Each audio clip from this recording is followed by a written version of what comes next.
falado, tão pregado, né? Tantas mensagens que nós recebemos.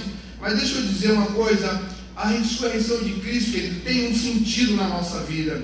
Eu até escrevi algo aqui que eu vou ler para você. Se você puder memorizar aí, vou repetir pelo menos 2 vezes. A ressurreição de Cristo, o processo da ressurreição se chama redenção do homem com um Deus irado por causa do nosso pecado. Por que é a ressurreição, querido? É o processo da ressurreição, se chama redenção do homem com um Deus irado por causa do pecado, né? O homem pecou lá no Éden, por isso, né, teve que haver um processo de restauração, o processo de justificação, né, aonde nós lemos no texto, João 3,16, diz assim: porque Deus amou o mundo de tal maneira que deu o seu único Filho, para todo aquele que nele crê não pereça, mas tenha a vida eterna. Nós somos justificados em Cristo Jesus, querido. Por causa da morte de Cristo, nós fomos justificados. O pecado que era para que eu fosse crucificado na cruz, Deus enviou o seu Filho, porque nós não teríamos condições. Mas falando um pouquinho, querido, da ressurreição, aonde o homem pecou no Éden, e aonde Deus já lança uma promessa desde o início, esse processo de restauração, esse processo de justificação, esse processo de redenção do homem com Deus, né, passa por Cristo Jesus, pelo sangue de Cristo, pela morte da cruz no Calvário. Mas todo esse processo que Deus passou pela terra, Ele nos ensina. Quando Jesus esteve na terra, Ele nos ensinou demais a entender que o reino de Deus, ele foi anunciado por Ele, por Jesus, que o reino de Deus é paz, é amor, é justiça. Observe que a multidão não acompanhava Jesus, claro, muitos com interesse no que Ele podia dar, no que Ele podia fazer, alimentava a multidão, curava, o cego enxergava, o surdo ouvia, o paralítico andava, né? Na Bíblia se fala, Cristo andou por sobre as águas. Pedro também, queridos, andou por sobre as águas. Ele veio nos ensinar todo esse teste. Mas nós precisamos entender uma coisa, que o que vai te levar para o céu se chama a justificação em Cristo Jesus, o perdão dos nossos pecados. Por isso que Ele morreu, mas ao terceiro dia Jesus ressuscitou. A música que nós acabamos de cantar aqui, porque Ele vive, irmãos, há uma esperança amanhã, aonde nós cremos que Deus, Ele voltará para buscar um povo santo, um povo lavado, um povo remido pelo sangue do Cordeiro de Deus. Mas olha, isso foi promessa, isso foi ditado por alguns profetas, foi anunciado por alguns profetas, que nem assim como nós lemos a palavra do Senhor Jesus. Deixa eu ler aqui um texto contigo. Abra sua Bíblia comigo no livro do profeta Isaías.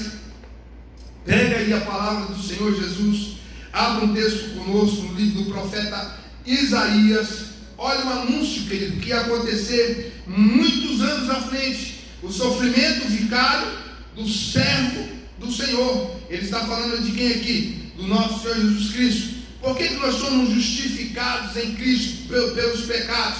Nós somos justificados. Está escrito aqui já no Velho Testamento. Observe, presta atenção. Quem creu na nossa pregação? E a quem foi revelado o braço do Senhor? Porque foi subindo como um renovo perante Ele, como raiz de uma terra seca, não tinha aparência nem formosura. Olhamos-lo, mas nenhuma beleza havia que nos agradasse. Era desprezado, mais rejeitado entre os homens, homens de dores, a quem sabe o que é padecer, e como um de quem os homens escondem o rosto, era desprezado, e dele não fizemos caso. Certamente, esse texto é muito conhecido. Ele tomou sobre si as nossas enfermidades, as nossas dores levou sobre si, e nos reputávamos por aflitos, feridos de Deus e oprimidos. Mas Ele foi transpassado pelas nossas transgressões, moído pelas nossas iniquidades. O castigo que nos traz a paz estava sobre Ele, e pelas suas pisaduras nós fomos sarados. Todos nós andávamos desgarrados como ovelhas, como um se desviava pelo caminho, mas o Senhor fez cair sobre ele a iniquidade de nós todos. Ele foi oprimido, foi humilhado, mas não abriu a boca. Como o cordeiro foi levado ao matadouro, como ovelha muda perante os seus tosqueadores, ele não abriu a boca. Por juízo o opressor foi arrebatado, e a tua linhagem o que dera cogitou? Porquanto foi cortado da terra dos viventes, por causa das transgressões do meu povo foi ele ferido. Presta atenção nesse versículo aqui, versículo 9, que é capítulo 53. Designaram-lhe a sepultura com os perversos, e mais com o rico esteve na sua morte, posto que nunca fez injustiça, de nenhum modo se achou nele em sua boca. Todavia o Senhor agradou-lhe moê-lo, fazendo-lhe enfermar, quando der ele a sua alma como oferta pelo pecado. Verá a sua posteridade se prolongar os seus dias, a vontade do Senhor prosperará nas suas mãos. Ele verá o fruto penoso do seu trabalho e da sua alma, ficará satisfeito o meu servo, o justo como o Senhor conhecido, justificará a muitos, porque a iniquidade deles levará sobre si. Observe que aqui no versículo 11, o profeta está falando aqui que ele justificará a muitos. Ele levou sobre si, querido, as nossas dores, os nossos pecados, as nossas enfermidades, porque nós não somos capazes. O ser humano não é capaz de perdoar. O ser humano, muitas das vezes, se não for Deus que derrame a graça dele na vida, não é capaz de amar, não é capaz de ajudar. Por isso que Cristo teve que entrar no cenário, para que houvesse uma nova redenção com a raça, com o ser, com a criatura de Deus. Foi feito perfeito para dominar sobre o Éden, sobre as aves, sobre tudo que foi criado, queridos. Porque Deus criou o mundo, Ele fez o mundo, Ele fez tudo, e Ele fez você, e Ele fez a minha vida, para que nós possamos adorar Ele, que vive e reina para sempre. Então no versículo, queridos, 11, aqui do capítulo 53 de Isaías, nós fomos, Ele morreu para justificar o meu pecado, para justificar o seu pecado, porque nós pecamos. Romanos vai falar, todos pecaram e destituídos estão da glória de Deus. Paulo vai entender que o bem que eu quero fazer eu não faço, mas o mal que habita em mim, muitas das vezes nós temos praticado diariamente. A morte de Cristo, que não pode ser lembrada só no dia da Páscoa. Não é porque vamos receber ovos de Páscoa, não é que tem referência com coelho, não tem nada disso, querido. A morte de Cristo, ela tem que ser lembrada todo dia. Que Jesus, porque quando você pecar, a sua consciência tem que ser acionada. Meu Deus, morreu na cruz do Calvário para perdão dos meus pecados. Nós mesmos não temos poder de nos perdoar, só Jesus pode nos perdoar. Somos justificados em Cristo Jesus. E aí, querido, quando você caminha um pouquinho mais para o ministério sacerdotal de Cristo, que está em Lucas, observe o que foi falado aqui atrás, aqui no profeta Isaías. Ele levou sobre si a minha dor, a minha enfermidade, o castigo que nos traz a paz estava sobre ele, pelas suas pesaduras nós fomos sarados. Nessa noite eu quero transmitir uma palavra de esperança, uma palavra de fé. O Cristo morto na cruz, ao terceiro dia ele ressuscitou, ele está vivo, ele vive, ele reina, ele é o nosso Senhor, ele está, ele cura, ele liberta, e ele vai voltar para buscar um povo lavado, remido pelo sangue do Cordeiro de Cristo Jesus. Por isso nós queremos ele, queridos. Por isso nós precisamos entender que em Lucas ele vai falar sobre o ministério sacerdotal de Cristo. No versículo, no livro de Lucas, eu vejo duas situações que nós precisamos entender. Aonde Cristo, ele veio 100% homem e ele veio 100% Deus. Naquele texto que fala no Evangelho de João, queridos, aonde Jesus chorou pela morte de Lázaro, expressa a humanidade de Cristo. Jesus sabia que ele ia morrer, sabia. Tudo tinha sido anunciado. Chegaram para o mestre, Mestre, o Lázaro está enfermo. Ele não se moveu, ele não saiu do lugar. Ele nem foi, querido. Sabe por quê? O tempo de Deus não é o meu tempo. O tempo de Deus não é o seu tempo. O tempo de Deus não é esse tempo da igreja. O tempo de Deus é o Cronos. É o tempo dele, a hora dele, o momento dele de atuar. Tudo acontece para a honra e glória do Senhor. Se você já experimentou de um milagre de Deus na sua vida, queridos, pode ter certeza que foi para a honra e glória do Senhor, não para a sua honra, não pelos seus méritos, não pelos meus méritos. Eu já experimentei. Se fosse passar aqui para contar testemunhos, querido, nós íamos contar vários testemunhos do que nós experimentamos. Mas eu estava comentando com o pastor, inclusive na quinta-feira, falando sobre Cristo Jesus, que às vezes nós recebemos milagres do Senhor e nós esquecemos que Deus fez milagre. E quando passa alguns dias, pensar que nós estamos pecando novamente, nós estamos errando novamente, porque esquecemos o que Deus fez em nós. Porque eles precisamos aprender a amar esse Deus que entregou a vida, esse Deus que entregou, querido, Ele deixou o seu trono de glória, deixou tudo para obedecer ao Deus Pai. Morra por eles, porque Deus está irado contra nós. O pecado acendeu a ira de Deus contra nós. Foi necessário que Cristo morresse na cruz.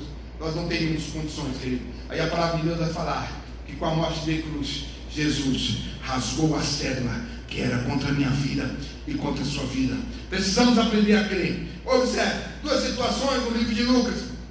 Não vou abrir aqui, não vou ler, mas eu preciso que você entenda, só para você ver o processo de Deus. Quando ele estava subindo a Via Cruz, tinha sido açoitado, né, pelos guardas ali, queridos. Eles colocaram aquela cruz pesada no ombro de Cristo e eles chamaram um para ajudá-lo. Simão entrou em cena para ajudar o nosso mestre. Observe, Cristo estava ali sofrendo as nossas dores. Por que ia chamar? Deus não ia conseguir, ele não ia conseguir chegar lá no Calvário. Não ia conseguir. Olha o que entra em cena, querido. Entra um homem que ele não queria ajudar, foi forçado a ajudar o mestre, porque ele não estava dando conta. Observe que nós entendemos algumas situações para você ver que muitas das vezes não é a minha vontade, não é o meu querer. Quando Jesus estava no Getsemane prestes a ser preso, querido, ele ali começa a suar gotas de sangue. Ele fala com o Pai: Pai, se possível for, passa de mim este cálice. Mas ele, ao mesmo tempo que ele entende que não seja a minha vontade, mas que seja a tua vontade. Quando Cristo está na cruz do Calvário pregado, ele fala: Pai, por que me desamparastes? Por que me desamparastes? Aleluia. Precisamos entender, querido, que ele veio 100% homem, ele veio 100% Deus, para cumprir a vontade do Pai, para a redenção dos nossos pecados. A cédula que foi riscada contra a sua vida, ela foi rasgada porque Jesus morreu na cruz do Calvário. Agora nós precisamos entender. Talvez nós queremos ser alguma coisa, nós não somos nada. Em Lucas, eu creio que nos outros evangelhos também fala, né, o Simão ajudou Cristo a levar a cruz. Pegaram o nosso mestre, penduraram na cruz, cravaram-lhe as mãos, cravaram-lhe os pés. Vai ser um texto na palavra do Senhor que fala, queridos, onde que nós precisamos entender o que é o reino de Deus. Tinha dois homens que estavam presos do lado de Cristo. Eram dois ladrões. Eram que? Dois ladrões que estavam presos do lado de Cristo. E um começou a zombar do nosso mestre. Tu és o Cristo? Desce-te daí, salva-te a ti e salva a nós também. Os malfeitores que tinham nos crucificado blasfemavam contra ele, dizendo: não és tu o Cristo? Salva-te a ti. Está no capítulo 23 de Lucas: salva-te a ti, né? Mesmo, e a nós também. Respondendo-lhe, porém, o outro repreendeu, dizendo: nem ao menos temes a Deus, estando sobre igual sentença? Olha o que o outro falou: nós, na verdade, com justiça recebemos o castigo. Observe que Jesus, ele foi crucificado. Sabe por quê, queridos?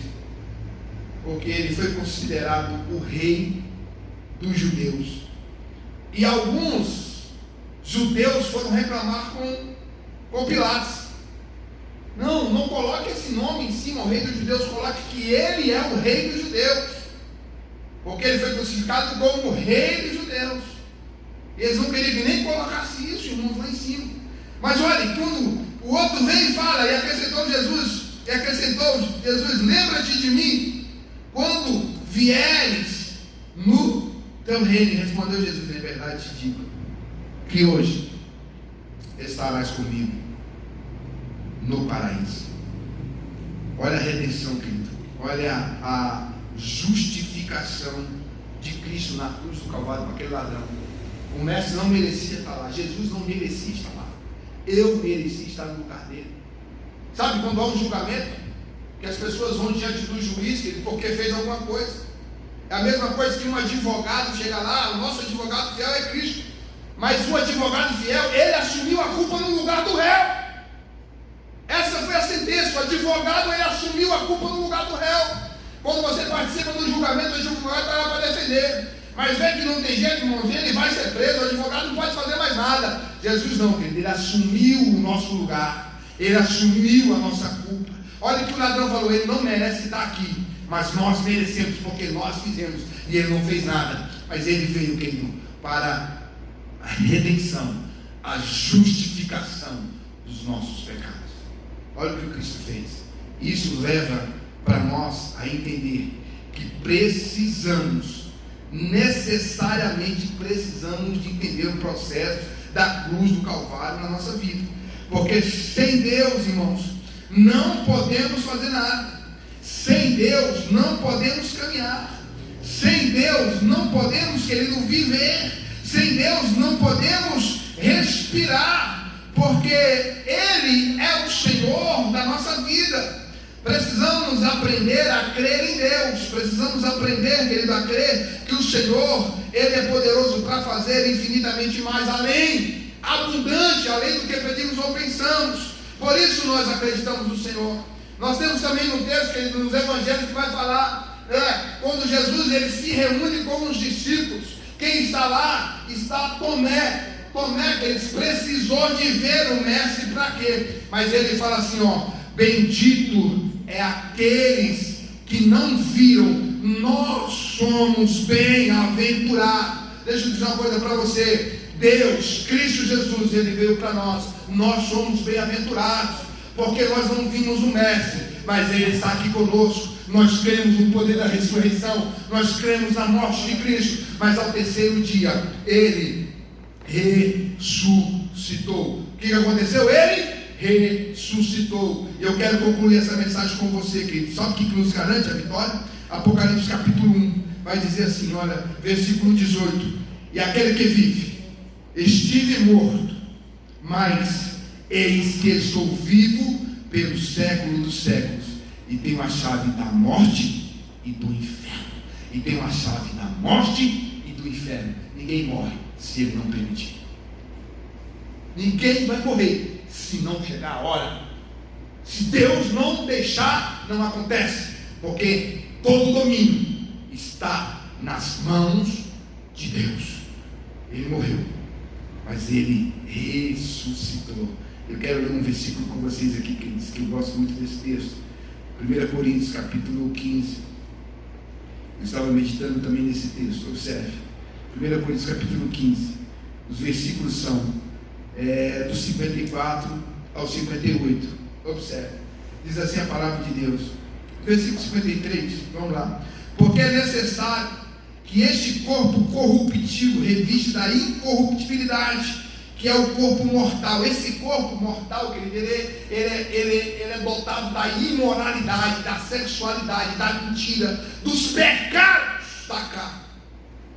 Nós somos corruptíveis, nós somos às vezes corruptos, até na situação do que nós passamos. Mas observe que Cristo, ele vem falar, Paulo, ele vem falar assim, revestir da incorruptibilidade, que é o corpo mortal, se reviste da imortalidade, que é o corpo espiritual. E quando esse corpo corruptível se revestir da incorruptibilidade, que é o mortal, se revestir da imortalidade, então se cumprirá a palavra que está escrita: tragada foi a morte pela sua vitória. Onde está, ó morte, a tua vitória? Onde está, ó morte, o teu aguilhão? O aguilhão da morte é o pecado, e a força do pecado é a lei. Mas graças a Deus que nos dá a vitória por intermédio do nosso Senhor Jesus. Onde está a morte? Ela não tem poder sobre a sua vida. Ela não tem poder sobre a sua vida se não passar pela autoridade do Senhor. O nosso corpo hoje, ele querido, é corruptível, mas vai se tornar, querido, para a graça do Senhor, incorruptível pelo poder do Espírito Santo de Deus.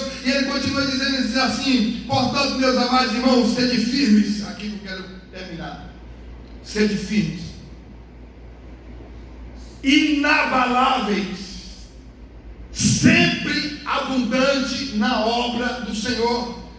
Cristo, ele veio com um processo na vida dele, irmãos, para cumprir o que Deus falou. Ele não recuou, ele não olhou para trás, ele não desistiu. Podia sim, podia. Olha a primeira situação que aconteceu com Cristo. Foi levado para ser batizado por João Batista. João Batista é anunciado também por Isaías, aquele que vem preparar o caminho. Mas olha, querido, quando ele entra diante de João, que vai ser batizado, João fala: eu não sou digno nem de atar as suas sandálias, mas tinha que se cumprir, porque era a promessa de Deus. Ele foi batizado, aí vem uma pomba do céu: eis aí o filho a quem me comprazo. Automaticamente ele é levado para o deserto para ser provado. Aqui está, querido, a situação que nós precisamos entender. Com a morte de Cristo, querido, nós precisamos ser firmes, precisamos ser inabaláveis. E tem uma coisa que tem atrapalhado o cristão: é ser abundante na obra do Senhor. Desistimos por qualquer situação, qualquer circunstância nos faz parar, qualquer circunstância nos faz olhar para trás. Precisamos entender que sem Deus nós não somos nada. A concupiscência da carne foi o que Cristo inventou no deserto. A concupiscência dos olhos foi o que ele enfrentou no deserto. E a soberba da vida foi o que ele enfrentou no deserto. Ele passou pela provação, foi até o final, não se recuou. Olha o que Paulo está nos ensinando. Esse corpo corrupto aqui, querido, precisa ser incorruptível pelo poder da palavra do Senhor. Precisamos mudar o nosso jeito de pensar, o nosso jeito de agir. E ele vai falar: tragada a morte foi a sua vitória. Onde está o aguilhão da morte e do pecado? A força do pecado é a lei. E ele continua dizendo: mas graças a Deus que nos dá a vitória por intermédio do nosso Senhor Jesus Cristo. A vitória é sua, a vitória é minha, a vitória é nossa, pelo poder do Senhor. É Ele que nos garante a vitória, é Ele que nos dá a graça e o processo do Senhor. Vivemos por Ele, nascemos por Ele, sermos comandados por Ele. Jesus Cristo é o Senhor da nossa vida. E ele continua dizendo assim, querido: portanto, meus amados irmãos, eu termino aqui nesse último texto: sede firmes, inabaláveis, sempre abundante na obra do Senhor, sabendo que no Senhor o nosso trabalho não é vão. No Senhor o nosso trabalho não é vão. Observe, acredite no poder do Senhor Jesus. Tudo que você faz para o Senhor não é perda de tempo. Deus, ele tem nos guardado, Deus, ele tem nos guiado, Deus, ele tem transformado, né, essa situação que aconteceu para nos trazer alegria.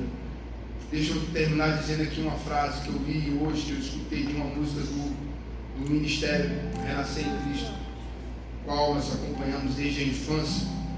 Eu gosto muito do Renascer em Cristo, mas é uma música dele que vai dizer assim, ó: Jesus, o plano perfeito, nome sobre todo nome, o Ministério da Graça veio para nos salvar e Ele nos salvou.